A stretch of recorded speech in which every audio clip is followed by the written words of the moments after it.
Good to be here. Hey, everybody. My name's Jason Reid, and I'm just thrilled to be here today, get a chance to speak to all of you. When I first got started in the business, which is about 25 years ago, we didn't have any of this technology, and in order to call everybody or talk to everybody, I would have to call you all, and that would take forever. So I'm going to share with you a little bit of my history in this business, a little bit of what I do today, a little bit of what I've learned that's going to hopefully help you out, and where I think you should be and what you should be thinking about. But before I do that, I want to let you know something. I am a little more controversial than a lot of the people you might have had come speak for you, and definitely maybe a little bit more than my partners and my VP partners. So I'm going to give you a couple of tips today. If your VP calls you in the middle of this and says, shut it off now, don't listen to Jay, I want you to ignore him. I have 5 people set up right now by my door to act as security. All our telemarketing people, say something, guys. They are working as security. So if Johnny comes to run in here and try to pull the plug on me, they're going to stop him. I've actually put Siraj, one of our attorneys, in with the IT folks and told them if they push any buttons, escort them out of the building. So that's the kind of talk you're going to have today, and I want you to be ready for it. So let me get started. Here's the basics. I started this business in May 1987 as a painter. That was, I think if I do the math, 25 years ago. So 25 years ago, almost to the day, I started as a painter for $8 an hour. In 1988, I was manager of the year with $115,000 in business, which isn't a lot compared to what some of the guys do today, but that was 7 crews, 14 painters, and a $700 average job size. I DM'd for 3 years, and then I bought the company with my partners in 1993. That's Jeff and Matt and Spence, and we've been together for since then, actually before then. Personally, I'm married 19 years this year. I've got 4 kids, 15, 13, 10, and 8. I'm an Ironman triathlete. I'm a black belt. I've authored 4 books, including a kid's book because someone said, you don't have a soft side. I said, sure I do. I'll write a kid's book. So there you go. I'm an avid guitar player and an aspiring screenwriter because I live in Southern California, so I figured that's what I should do next. Where I spend most of my time, even though I got started in college was painting, and I've spent most of my life there, and I still talk to Jeff and Matt and Spence every day, and I attend all the VP meetings, and I know exactly what's going on in our business. In fact, I'm the guy who's clicking the stats every Sunday night from 5 o'clock on until 11 o'clock, every 20 minutes just to see how all of you are doing. I spend most of my time at Empire Painting and Construction. That fuzzy logo on there because I picked that off the website and it didn't go over so well. But let me tell you about Empire. Empire in a nutshell. We're an HOA multifamily painting and reconstruction company. What does that mean? Well, that means that all those buildings that you can't paint. In other words, you go to an HOA where they say, I'm sorry, our community association paints all the buildings at once. That's an HOA that we would paint. So we'll go in and paint the entire HOA, 150 different homeowners. It all gets paid in one lump sum. Those are $40,000, $50,000, $100,000 jobs, $200,000 jobs. We do multifamily would be apartment buildings. So large apartment buildings. We painted upwards of, one apartment building was a $1 million job. It was a huge job. We had all these lifts and things and cranes and stuff all over the place, stuff I know nothing about, but that's the kind of work we do. We have painted in Long Beach, in San Francisco, 17-story sky rises with high rises. I'm sorry, with the window washer stuff. These on the side of the building goes up and down. I should know what it's called, but that's what we use. Anyways, and on the reconstruction side, we started our construction company 3 years ago. We did $1 million in reconstruction, which is fascia boards and siding, all that kind of stuff. 3 years ago, this last year we did $3 million, and this year we'll do somewhere close to $6 or $7 million. And so that's really growing for us. We have divisions across California, Arizona, Nevada, Utah, Oregon, and Indianapolis. So we are been around for 10 years. We employ about 400 full-time people, and it's a great business. We enjoy it a lot, and it's a great complement to CollegeWorks. In fact, there's a whole bunch of CollegeWorks people that work there. A bunch of our top VPs are old CollegeWorks people. Aaron Boberg, who runs Orange County, LA, excuse me, actually started his job working in the office for $9 an hour, and that was like 11 or 12 years ago. And then he eventually came over to Empire as a salesperson, and now he runs a $6 million division, one of our largest. Cameron Ellis was a manager up in Oregon, a DM in Oregon, and became the leader of the Northern California division. He'll do $6 or $7 million himself this year. And Aaron Bright was a manager and a DM out of Santa Barbara. So we actually have a bunch of people who are from CollegeWorks, including the CEO of Empire. Excuse me while I get some water. Who is Michael Profont, and he started off as a manager out of Santa Barbara, and I remember hiring Michael when he had really long hair, and I was wondering, God, he showed up for his interview, and I said, this will be great. I get to have a lunch break. I'm going to send this guy home. And it didn't turn out that way because we had a wonderful conversation, and he became a manager, and he became a DM, and then he started the Washington division for CollegeWorks. He started the Oregon division for CollegeWorks, and then he came and said, Jay, I want to start something else. I said, let's start a painting company. Or he said, let's start a painting company, and that's when we started Empire 10 years ago. And you know what? It's been an unbelievable ride. It's been a lot of fun, and I get to spend most of my days there because my partners, Jeff, Matt, and Spence, and all the VPs, do such a wonderful job at CollegeWorks and allow me to go focus my time over there for all of us at NSG. All right, so that's a bit about me, but what I'm really here to talk about is you. And what I'm really here to talk about is the key to your success this summer.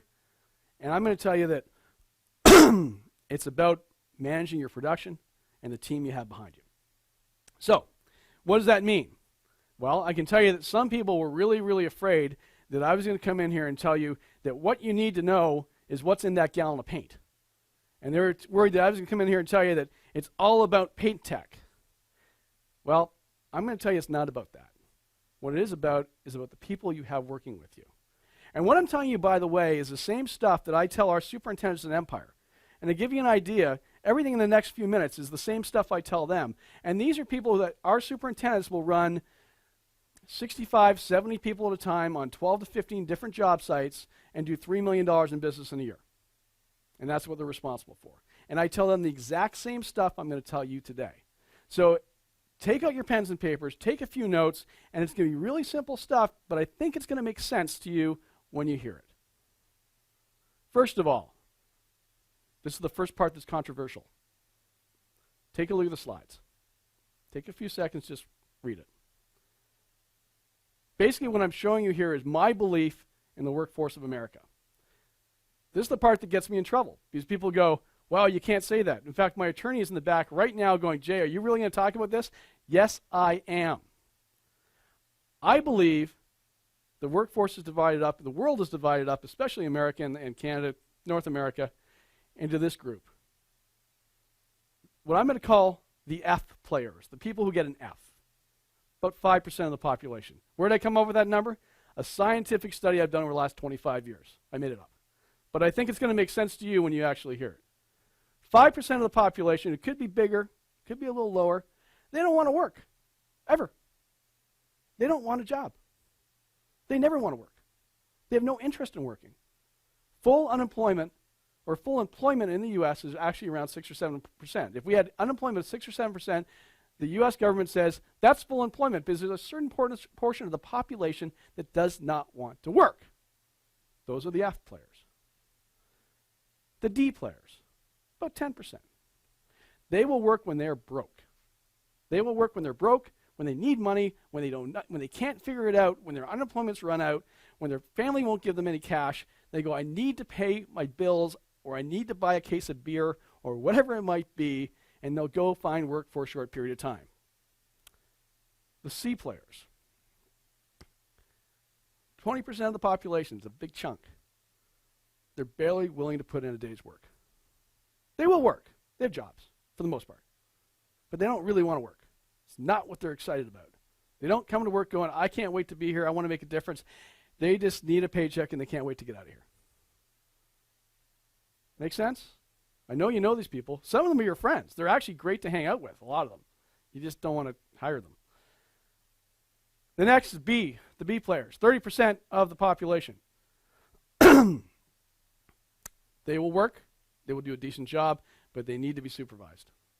Because given their own devices, they might slack off a little bit, maybe not know what to do, maybe make the wrong decisions, maybe not care as much as you want them to care. So now we're at, what's that, 30, 20, 10, and 5. We are at 60, 75% of the population, or 65% of the population.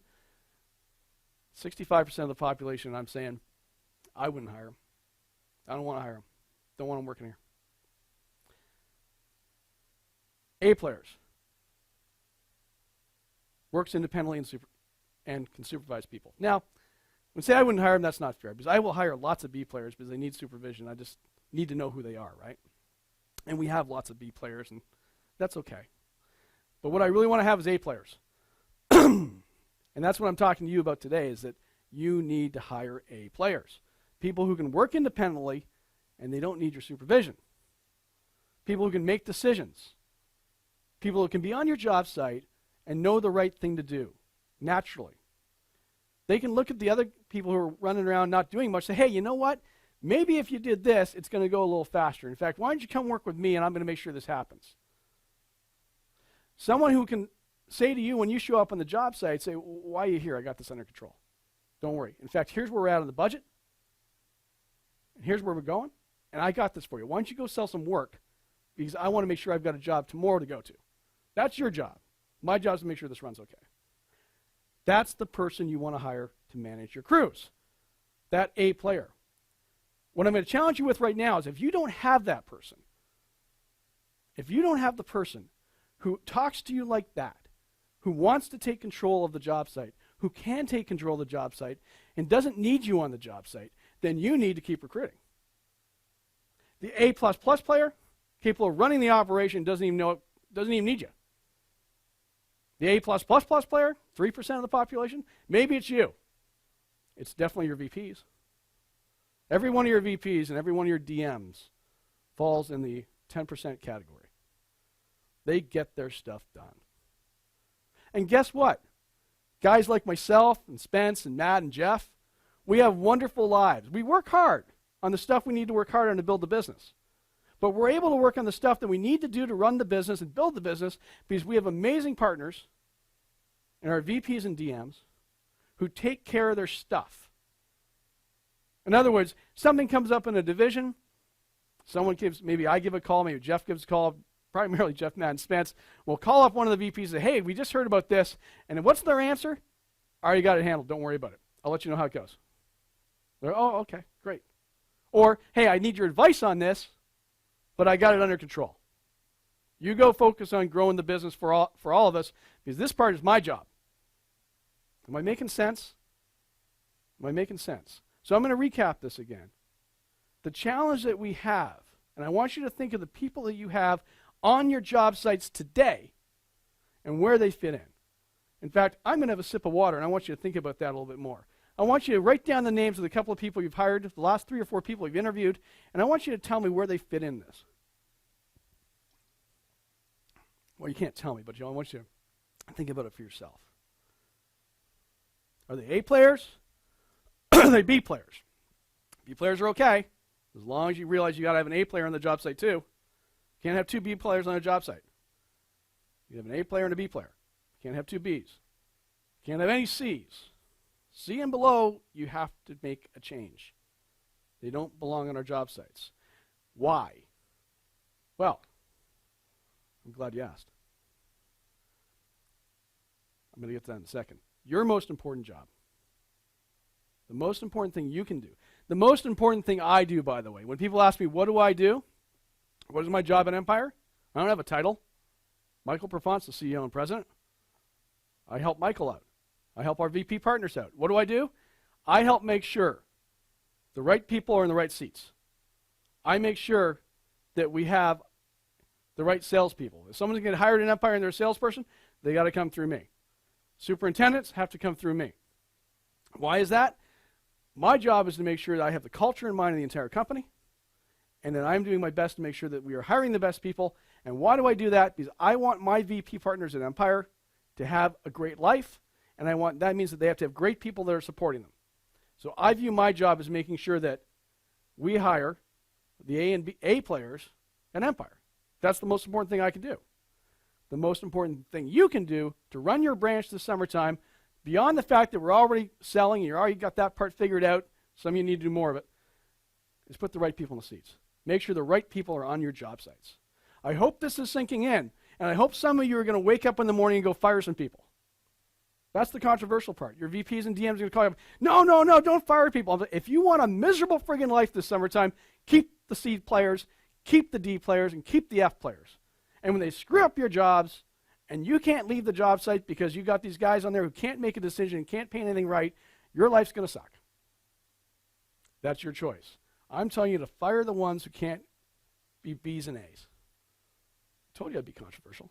I promised you I would be. Again, most important job, put the right people in the right seats. Here's what I've learned about people. You don't hire for bodies. It's really easy, especially when you're doing what you're doing. Going, I got a job that's starting, I just need a painter out there. That's hiring for a body. Putting a body on a job site causes problems. They will make mistakes. They will mess up the house. They will say the wrong thing to the customer. And then who has to solve the problem later? You do. You are better off delaying the start of a job than starting it with a random body. Hire the right people. Here's something else I believe. I have to like you for you to work here. Now, some people go, well, why? I mean, Jay, that's kind of crazy because in a workforce, in a workplace, you can't like everybody. Oh, yeah, no, I can. Because if I have to have any interaction with you, I have to like you. And I have to like you because if I don't like you, I'm not going to want to help you. And if I'm not going to want to help you, you're not going to grow. And if I don't like you, I'm not going to hide it. And we're not going to get along. And your life's going to be miserable. And here's how I view it. I spend more time at work than I do at home. So I view my workplace, Empire, College Works, NSG, as my home. And I'm not going to have somebody in my home I don't like. So I'm going to do you the favor and not going to hire you if I don't like you.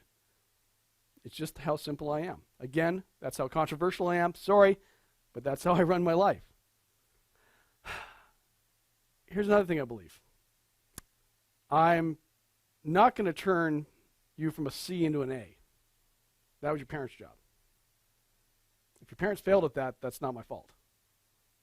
Now, you can argue maybe it wasn't the parents' job, but I'm a parent, so I view that as my job to make sure if my kids are C's and D's and F's, they become A's. But by the time you come to work here, that's not my job. I grew up in Quebec. There's a phrase for that. C'est pas mon job. It's kind of English-French for it's not my job. At the end of the day, I am not changing you because people don't change. Seasons change, people don't change. Now, can you make a B into an A? Yeah, I think you can. Can you make a C into a B? With a lot of time and effort, you probably can. But a lot of time and effort.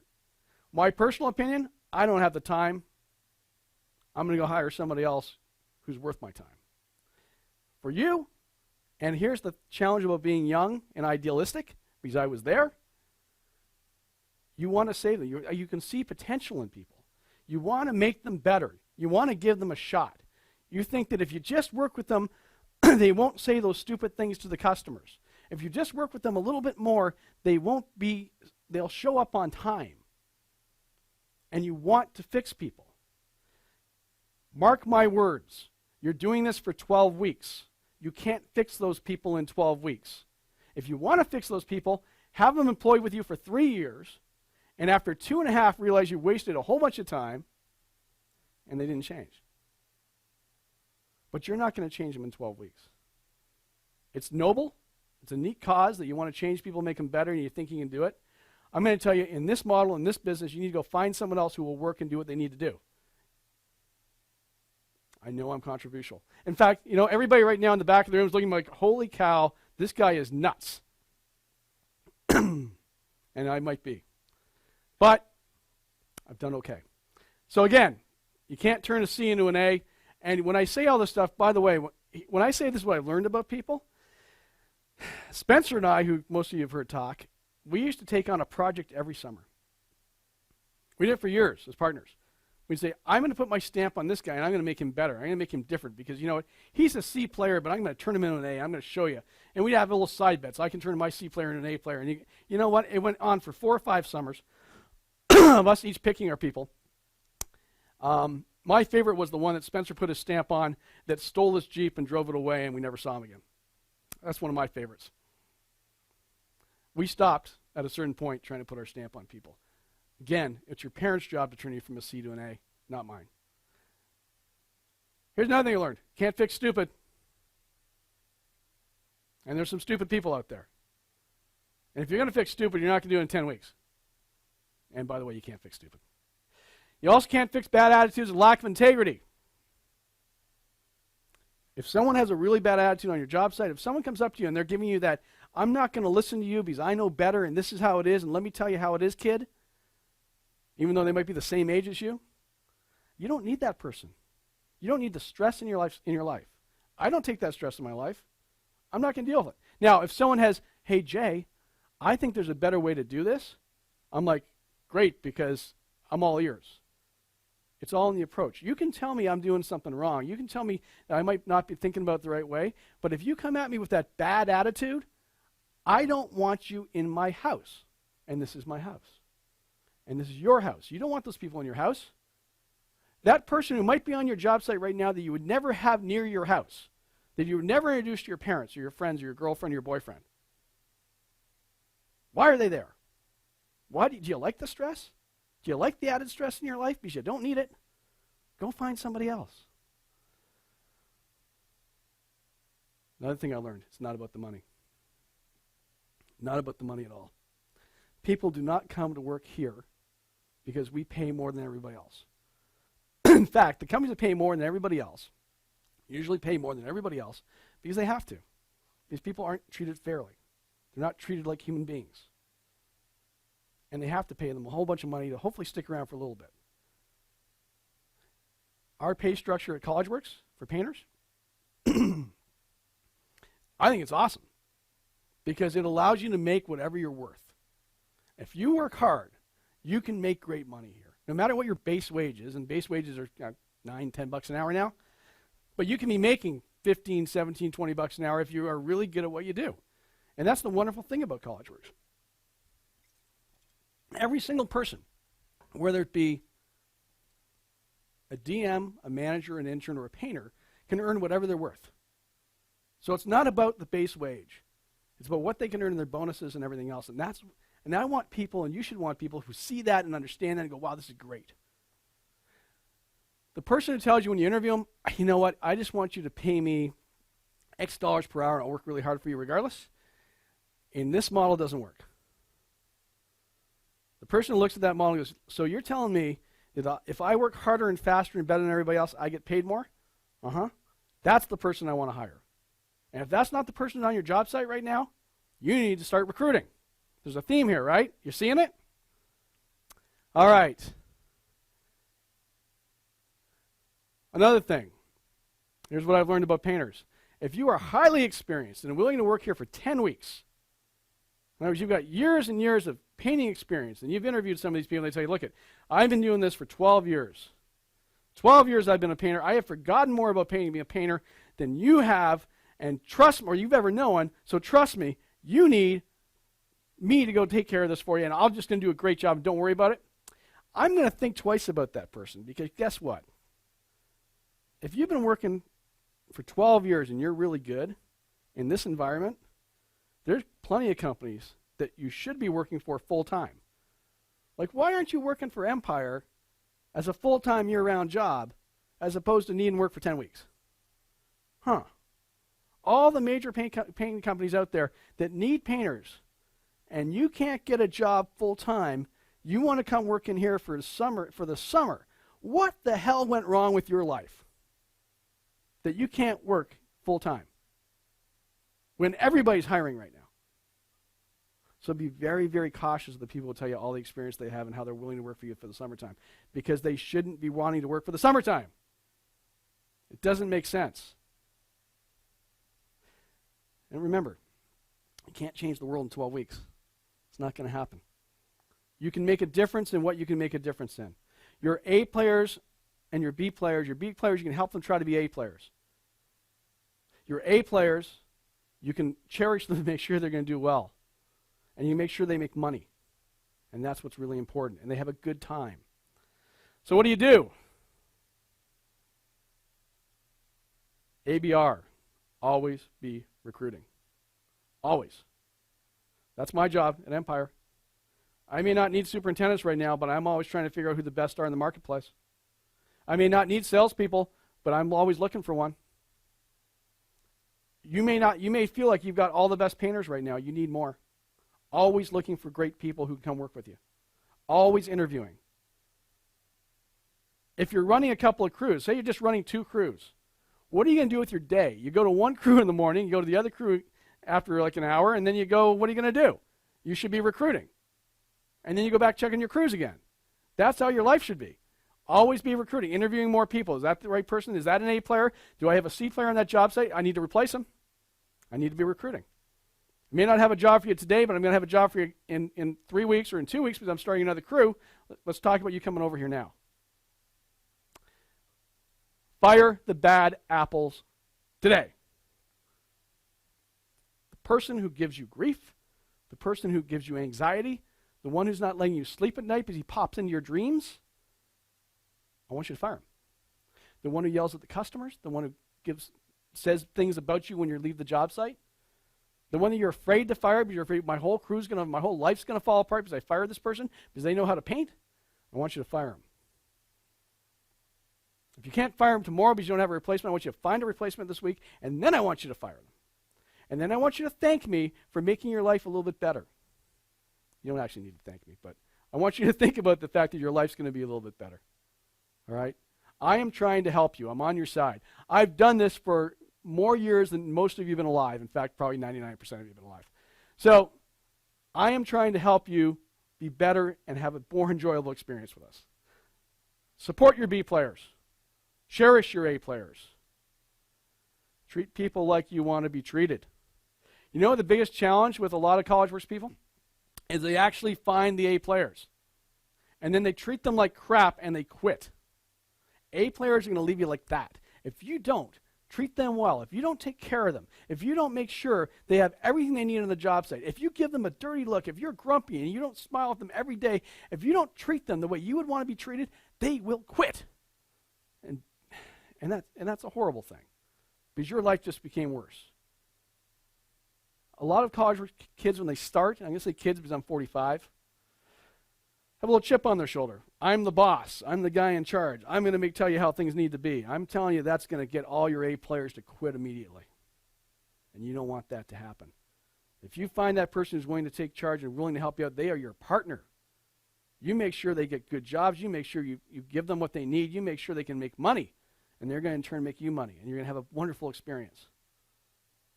I'm telling you, I cherish all of my A players, all of my partners. It's all about the relationships. Jeff and Matt and Spence and Mike and I would never be where we are if we didn't believe that the people we work with are the most important people. Be a good person. Take the chip off your shoulder. They're only going to stay with you to like you. If they don't like you, they're not going to stay with you. All right? Here's the thing you need to know about A players. They have lots of options. They can go anywhere. Anywhere they want. They can go find another job tomorrow. They are working with you. They chose to work with you, which is a blessing, and you're lucky. They chose to work with you. You can blow it, and they have other options. You don't want to blow it. I'm hoping this is making sense, right? Because there's 2 pieces to this. There's the finding the good people, making sure you have the good people, or a bunch of pieces, getting rid of the bad people, and then treating the good people like they are the best. Bring them Gatorade, bring them water, make sure you chat with them, tell them a joke. Make sure when you show up at that job site, and I'm going to challenge every single one of you on this, when you show up at that job site, you've got a smile on your face, and you're happy to be there. Yes, you may point out a few things, say, hey, how about this? Let's make sure that's done. And then before you leave, if you leave in a bad mood, if you leave mad at those people, then you just lost a crew. You never leave a job site with them thinking you're mad at them. By the time you leave that job site, even if you had to give them feedback they didn't like, you pulled everybody together. You're saying, look, guys, I'm only trying to help you. I'm only trying to make sure you make money. I hope you understand this is where it's coming from. We're all on the same team. Tell them a joke, get them smiling, laugh a little bit, make sure they know you're serious, but make sure that when you leave, they like you. Because if you leave that job site like so many College Works people do, because it's their first time in business, where they leave mad, they show up, they get mad, they get upset, they get frustrated, and they storm off in their car. If there's 8 players on that job site, they will quit. They will quit. And I'm hoping you're taking serious notes on this.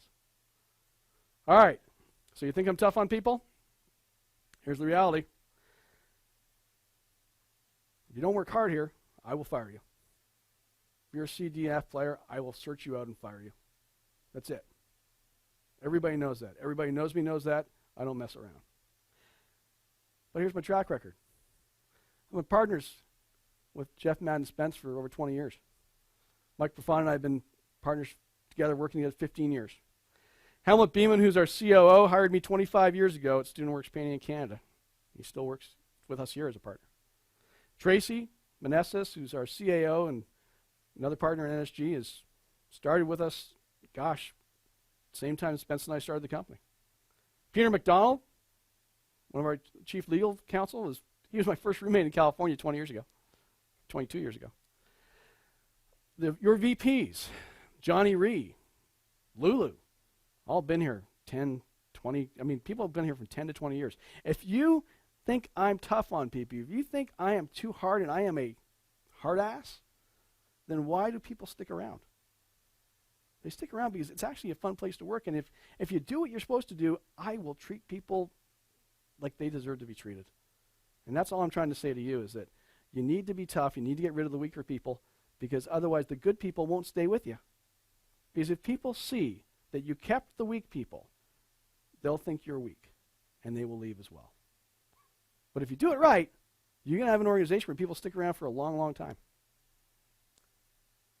All right, here's the part about running production. I'm going to teach you how to run production in one slide. This is for Matt Stewart, because he thought it was going to be like 300 slides. It's one slide on how to run production. I'm not going to talk about paint. I'm not going to talk about sprayers. I'm going to let you know a secret. I've done this for 25 years. I don't know how to use an airless sprayer. There you go. Expectations. By the way, this is the same stuff that all the Empire guys use and know how to use, and the supers live by this stuff. People who are running 65 and 70 people on job sites live by this stuff. Expectations. People fail because they don't know what's expected of them. No one told them they should show up on time. I know it's simple, but no one actually told them. No one told them that needs to be finished in a timely manner. No one told them how to talk to the customer. No one told them what is expected of them, so they just decided on their own what they should do. So most people do fail because we don't give them the proper expectations. So first thing that you need to do is make sure that does every single person on your job site know what's expected of them? Do they know exactly how they should address the customer when the customer shows up? Do they know exactly what a clean job site means? Do they know what done means? Do they know what time they should show up for work? Do they know what time they should end work? Do they know how you like to have things done? Is it clear? If it's not, they're going to fail. And when they fail, you'll blame them, but the reality is you should blame yourself because you never told them what to expect. Number 2, safety first. This falls into expectations. Number 1 thing on our job sites is safety. You can't ignore safety. There will be accidents on job sites. And I want you to keep this in mind, and this is how I live. If there's an accident on your job site, you need to be able to look yourself in the mirror and say, did you do everything you possibly could do to stop that accident from happening? Do you have a clear conscience because you did all your tailgate meetings? Do you have a clear conscience because you made sure that everybody was wearing a harness? Do you have a clear conscience because you made sure that every time you walked on that job site, you were preaching safety? Because if you have an accident on your job site, God forbid you have to look in the mirror and ask yourself those questions. And God forbid you answer them wrong. Safety first. Customer second. We're painting houses. I know everybody talks about this is the internship and we're leadership and yeah, and we are. I just spent most of my talk talking about that. But here's the reality of things. We're painting houses, right? You sold them, now you got to paint them. You got to take care of our customers. You got to make sure your customer knows what's going on. Your painters have to make sure they're clear with the customers, that they don't mess up the customer's home. Customer has to be number 2 right after safety. All right, here's the biggest thing. You want to make sure you hit budgets. You want to make sure you break budgets. You want to make sure you make money. You want to make sure your painters make money. Here's the biggest thing that's missed on every job site, including Empire. In fact, I have College Works to thank for the fact that we brought this system to the commercial painting business that never lived in the system. Hiring superintendents who have been in the business for 20 and 25 years. And when I told them this, they go, no, that's not the way it works. I'm like, yeah, it's the way it works here. And you work here now. So we're going to do it my way.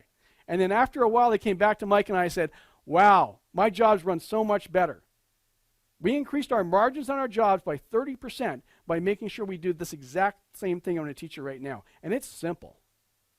It's really simple. It's called 10, 12, 2, and 4. 10, 12, 2, and 4. Here's the simple thing. Every person on the job site needs to know, expectations-wise, where they need to be at 10, 12, 2, and 4 for this job to be on track. That's it. You, the foreman, eventually once your A-player foreman sits down with the other person on the job site and says, to be on track today, to be on budget, to be ahead of budget, you need to be this far along the fence at 10. You need to have done these 4 windows by 10. You need to be, or I need to have this side of the house done by 12. And you write it out, and everybody needs to know where they need to be at 10, 12, 2, and 4. Otherwise, if they don't, the time just takes itself away, and people do what they feel like, and it takes forever to get a job site done. A job that is bid for 50 hours, that is done properly with 10, 12, 2, and 4, will come in at 35 to 40 hours, because that's how the standards actually work. A job that is not done with 10, 12, 2, and 4 can come in somewhere between 50 and 100. I'm not kidding you. In fact, here's how, because you're just getting a sense of how I am now, here's how I am in Empire. If I walk onto a job site, I expect to be able to go up to any painter or any carpenter and say, where do you need to be at 10, 12, 2, and 4? If they can't answer, I will fire the foreman.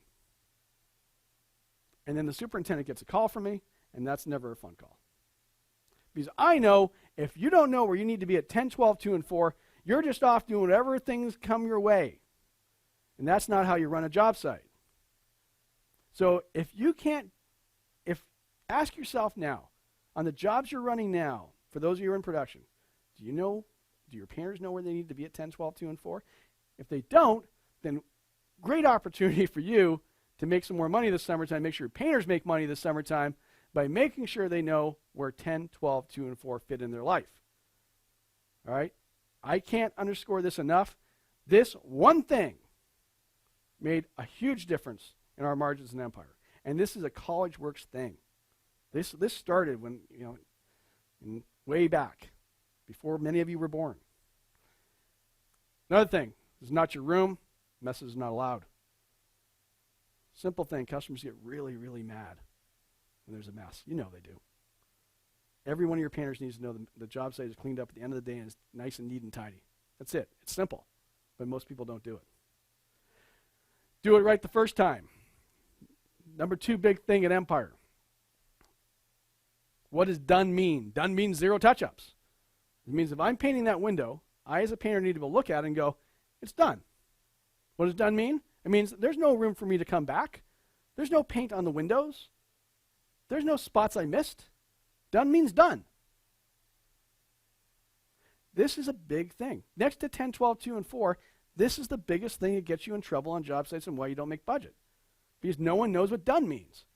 They mean, in a lot of people's mind, done means I'm done for now, I'll come back later and I'll fix it. You can't break budgets when done means that. Done means it's done. Done means that I looked at that window, I certified my eyes, it is finished. There's nothing wrong with it. That baseboard is done. If I made a mess, I screwed up, I fixed it, and now I'm moving on to the next thing. That's what done means. 0 touch-ups. Your budgets will be killed if you don't learn to teach your painters what done means. And honestly, if you got people who don't know what done means, and after you teach them what done means, and you try again to teach them what done means, and they don't get it after 3 hours, then they're done. That's what done means. If you don't know what done means, then you're done. You're moving on. You're fired. I know, I'm tough. I'm a horrible guy. But I'm here to make sure your painters make money, here to make sure you make money. Remember, if you've got an A player on a job site, and they're working with a C player, and the budget's together, and the C player is dragging down the A player, and he's having to go back and fix all the C player's work, what does he want you to do? Does he want you to try and support that person and make them happy and make their lives better? Or does he want you to give someone that he can make sure he busts budget with and makes some cash so he can put money in his pocket before he goes back to school? He wants you to fire that guy and give him somebody he can work with. He doesn't want to save the world. Done means done. So that's it. That's running production. How to run production in one slide. Expectations, safety first, customer second, 10, 12, 2, and 4. This is not your room. Messes are not allowed. Do it right the first time, and done means done, or you're done. You got that? That's it. That's running production. That is how I teach Empire superintendents to run $3 million of work. Run 65 people. No A's, B's, C's. Make sure you know who they are. Fire the weak people and do this slide. That's it. Always be recruiting. That's the entire business. I know, it's pretty simple, isn't it? All right. What CWP is really all about. This is the stuff your VPs and DMs and RCs don't want me to say, and I'm going to say it anyway. You think the other stuff is bad? Wait till you see this stuff. All right, you're going to remember this summer for the rest of your life. What you remember is up to you. I remember running a business as a 19-year-old kid. Is that right, 19? Maybe I've done this longer than 25 years. Anyways, I remember being a young kid, running a business, being in charge of 14 people, making sure they made money to pay their rent so they can go back to school, making sure my customers were happy, and I remember a wonderful time. I learned a lot. I was stressed. But you know what? After all these years, I still think back at least once a week, every couple of weeks, to that summer as being my start in business. That's what I remember. So the people who graduate from this program that were A players, they're highly successful entrepreneurs. They're leading executives in major companies. They make more money than their peers. They are happier with their careers than their peers. We've done surveys on this. They are happier in their personal lives than their peers. They have long-lasting friendships from their CWP days. Mike Profant's a great example. Mike goes skiing once a year with guys by the name of Steve and Andrew. I'm not going to give you their last names, but I will tell you what they've done with their lives.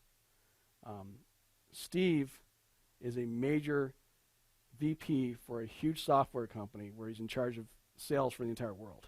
We're talking a $1 billion plus company. So he does pretty well with his life, and they manage at the same time. Andrew was one of the first Google employees and was in charge of buying businesses for Google until he left to go work with AOL and a couple other companies now. But yeah, his stock, yeah, he did really, really, really well. And Andrew and Steve and Mike Profant all worked together that one summer. And this is now 15 years later, and these guys are running really successful businesses and have amazing lives. And they all go skiing once a year together, and they all hang out all the time together. That's the kind of depth of the relationships you get out of this program.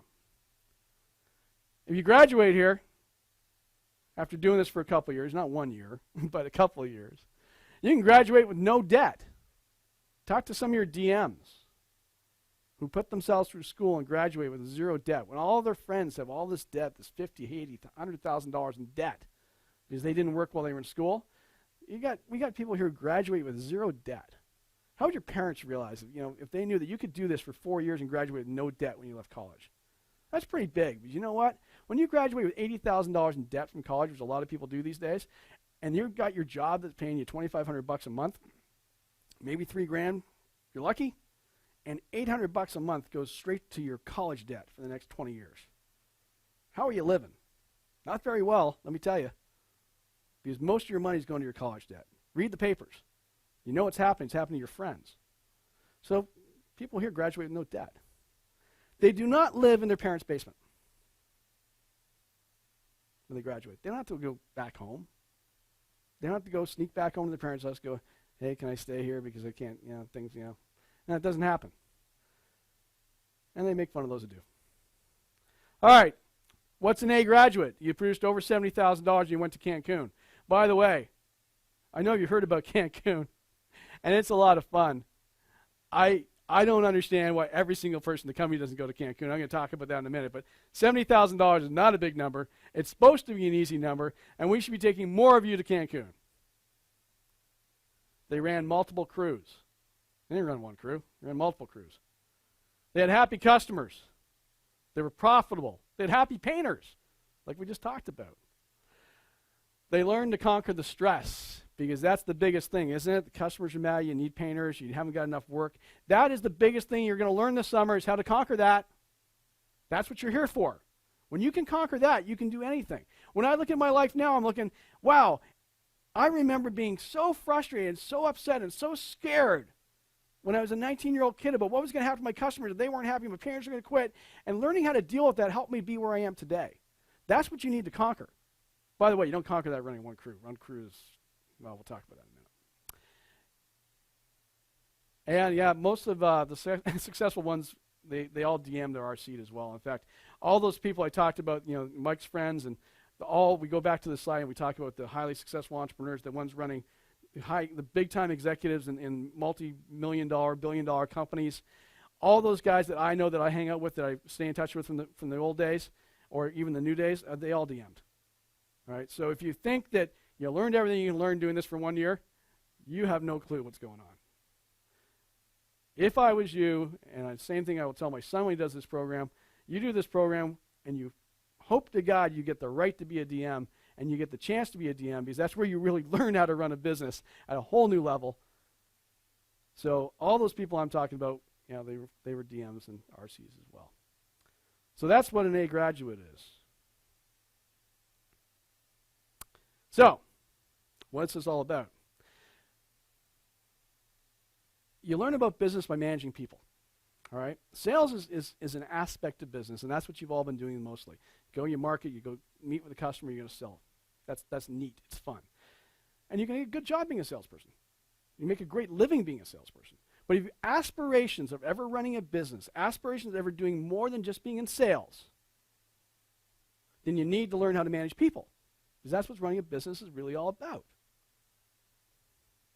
And when I say managing people, I'm not talking about one job site and 2 painters. I don't even know what that means. To a guy like me who ran 7 jobs and 14 painters and 7 crews, running one job was like, I didn't have to get out of bed to do that.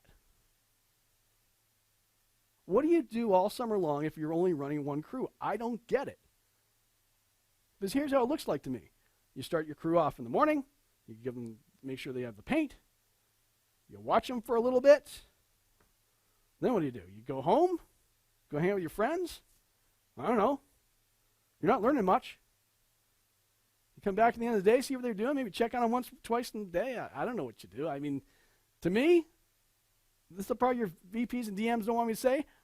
It's crazy to me that people run one crew in this business. It's absolutely nuts. You're not learning anything running one crew. Your life and your success track starts now. What do I mean by this? Well, here's what I mean. The most successful people I know didn't decide and wake up when they were 30 to try and be successful. You can maybe do that. There's probably some people that I don't know about that suddenly decided that they were going to blow through their teens and their 20s and not do much because they want to hang out with their friends all the time and play a lot of video games, and that was more important to them. And they suddenly around 30, 35 said, I'm going to start really making my life happen now. And they went out and they became an executive of some. No, that doesn't happen, guys. I've never heard that happen. You really think someone got their life together in their mid-30s and is now the CEO of some major company? It doesn't happen that way. If you want to be successful, you better start now. You better be starting in your teens. You better be starting in your early 20s. And your life, your success track for life starts now. It doesn't start when you're older. You got to start when you're young. I'm going to give you some examples for a second. Thomas Edison. He had the phonograph when he was 30. Do you think that Thomas Edison, when he was 30 years old, started when he was maybe 29, said, I'm suddenly going to think up some ideas. I'm suddenly going to become smart. I'm suddenly going to apply myself at 29 because I think by 30 I might be able to invent the phonograph. Now, Thomas Edison got started as a very, very young man, trying everything, inventing everything. So by the time he was 30, he invented the phonograph. Alexander Graham Bell invented the telephone at 28. 28 years of age. Did he suddenly wake up one day, he was 27, and go, I'm going to invent the telephone? Because you know what? I've been playing a lot of video games, and I think the telephone would be kind of fun because I can talk to my friends while I'm playing it. No. There were no video games back then, just for those of you who are confused. The Wright brothers created the airplane Kitty Hawk when they were 32 years of age. Years and years and years, running their bicycle shop, learning about how they could ever figure out how to make man-made flight. Shakespeare, 25. Bill Gates was 19.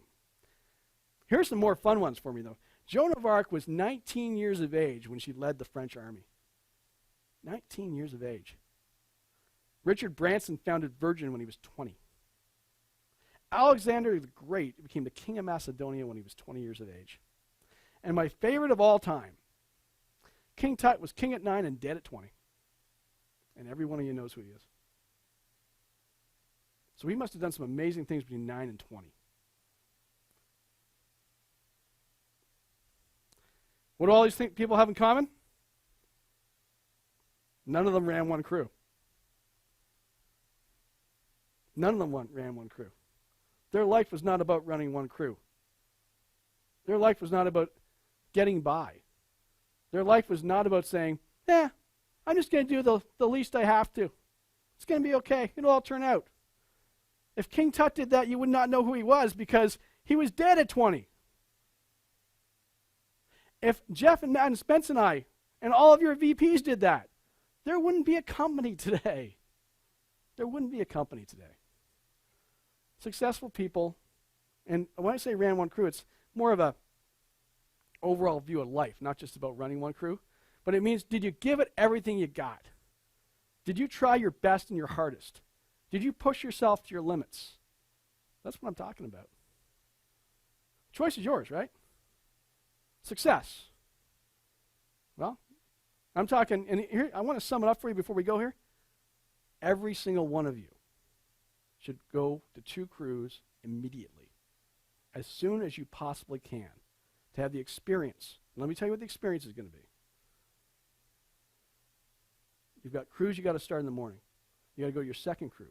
You got to bounce back and forth between 2 crews during the day. You're going to have some customers be a little frustrated with you. You're going to have to interview some painters. You're going to have to push yourself to sell more work because you know what? You got some painters that need the work. And what's going to happen throughout this whole thing? You're going to learn, you're going to grow because you're stretching yourself, you're pushing yourself. That's the only way we grow. One crew doesn't push or stress you at all. It's a joke. And when your DM tells you it's not, he's wrong. It's a joke. You need to run 2 crews. Otherwise, you're not going to grow, you're not going to stretch yourself, you're not going to be successful. You're going to mess some stuff up. You're going to have a couple of customers who are upset with you. You'll go back and you'll fix it. You have to fire some painters. You're going to have some stressful times. You're going to run out of work. You have to go out there and market a little more and sell a little bit more. It's okay. That's how it's supposed to be. That's how you're going to grow, and that's how you learn. And that's what I talk about when I talk about the success track. You have to be on the track of running more than one crew. You have to be on the track of pushing yourself to be successful. Because success is all about this. It's about when you're 25, you're 30, you're 40, maybe you're really old like me. You can look at life and go, are you happy? Yeah. I can look at my life and go, I'm real happy. I got great relationships. People I've known for 20 years and worked with for 20 years. It's wonderful.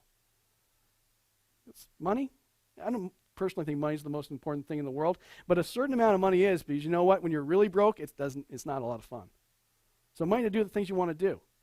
The ability to say, I'm going to go travel the world someday, because you know what? I can't do it now, but if I keep on this track, maybe when I retire, I can go see the rest of the world. That'd be kind of cool. Owning your own time. Because A players who are successful own their own time. And if you really think about it as you get a little older, maybe you made a little cash and give your kids a leg up in life. Maybe that's how you can really turn a C player into an A player, because you have the time to spend with your kids. But if you don't want to do those things, you want to just stay kind of average because, it's easier to hang out with your friends, it's easier not to work, it's easier just to be the average person. Here's where your life tends to go. And this is the part that's controversial, right? Well, you're going to be frustrated when you're older. You're going to be frustrated because you didn't achieve what you wanted to achieve. You're going to be hoping there's entitlements. You're going to hope that Social Security is still around, which it won't be, because you're going to need someone to pay for your retirement. Average person in the United States makes $49,000 a year. As an adult, right? Guy my age, average person makes $49,000 a year. Maybe that sounds okay to you when you're thinking, if I got my starting salary out of college at $49,000 a year, I'd be excited. Maybe you would be. Maybe not with a whole bunch of debt, but maybe you would be. But if you're my age with 4 kids, that's not fun, guys. That's not enough money. I wouldn't own my own time at that level. I wouldn't have any vacations. Probably live in my parents' basement. The choice is yours. Either you're on a success track or you're not.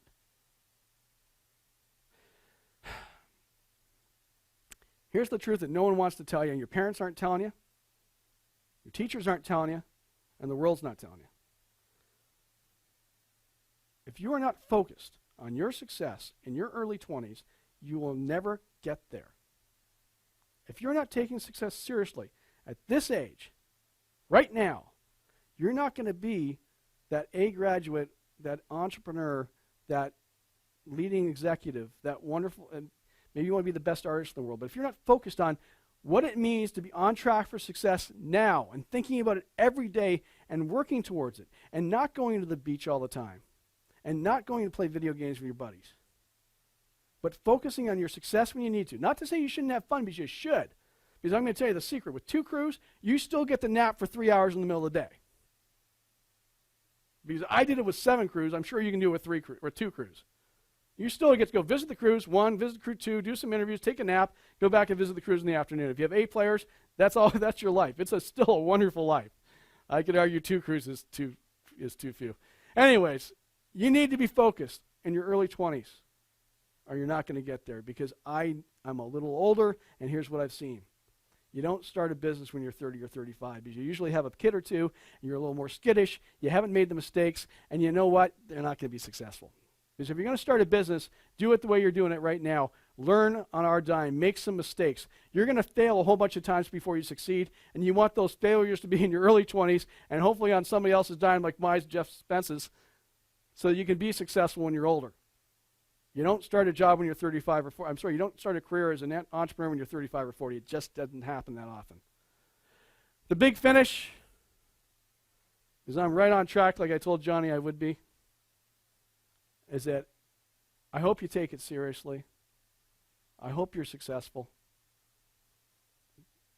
Don't ignore when I'm talking about getting to 2 crews, running production, and pushing yourself this summer. This is 12 weeks, maybe 16 for some of you. It's not a long time of your life. Do it the best you possibly can. Learn the most you can from it. You will not, the person who runs $70,000 to $80,000 in business or $100,000 in business running 2 or 3 crews has a much richer, better experience than the person who just decides to limp by 1 crew and does 30 grand. It's just the way it really is. I hope you remember everything I talked about A players. I hope you remember everything I talked about, making sure that the people on your job sites, you treat them well, you care about them, and you act as a team to make sure you make money together. And above all, I hope to see every single one of you in Cancun. And those of you who don't make it to Cancun, I want you to realize you could have. Take care, everybody.